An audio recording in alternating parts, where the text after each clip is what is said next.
യുക്തിമാർഗത്തിൽ നിന്ന് ഭക്തിമാർഗത്തിലേക്ക്. എൻ്റെ പേരൻസ് പറഞ്ഞു SSLC കഴിഞ്ഞാൽ നമുക്ക് ഗുരുവായൂർ പോകാമെന്ന് പറഞ്ഞു. ഞാൻ ഗുരുവായൂരിലെന്ന് പറഞ്ഞു, ആരെ കൃഷ്ണൻ എന്ന് പറഞ്ഞു. മനസ്സിലായില്ലേ? ദൈവമൊന്നും ഇല്ല എന്ന് പറഞ്ഞു.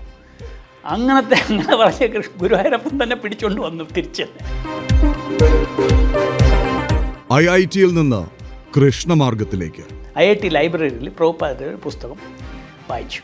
അതിൽ 2 ലൈന്, ഈശ്വര പരമകൃഷ്ണ സച്ചിദാനന്ദ വിഗ്രഹ അനാദിരാതിർഗോവിന്ദ സർവകാരണ കാരണം. ഞാൻ ഷോക്കായിപ്പോയി. അതിനുശേഷം പ്രഭുപാദയുടെ ഭക്തിവേദാന്ത സ്വാമി ശില പ്രഭുപാദ എഴുതിയ ഭഗവത്ഗീത ഭാഗവതമെല്ലാം വായിച്ചപ്പോഴത്തേക്ക് ഇനി ജീവിതത്തിൽ വേറെ ഒരു ഉദ്ദേശവുമില്ല. ഞാൻ 23-ാമത്തെ വയസ്സിൽ ഇസ്കോണിൽ വന്നങ്ങ് ചേർന്നു. എവിടെയും ജോലിക്ക് പോയില്ല. രാധ നൽകിയ ഉറപ്പിൽ അന്നദാനം. രാവിലെ തൊഴാൻ പോയപ്പോഴത്തേക്ക് ശ്രീമതി രാധായുടെ അടുത്ത് മുഖം നോക്കിയപ്പോഴത്തേക്ക് എനിക്കൊരു ഇൻസ്പിറേഷൻ. നീ പേടിക്കണ്ട, ജഗത് അമ്മ ആണ് ഞാൻ.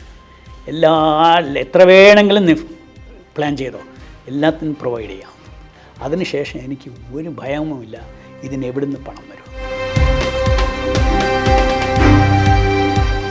മലയാളിയായ മധുസൂദനൻ, പ്രഭു മധു പണ്ഡിറ്റ് ദാസ ആയ കഥ കാണാം ജന TV ഇന്ന് വൈകിട്ട് 7-ന്.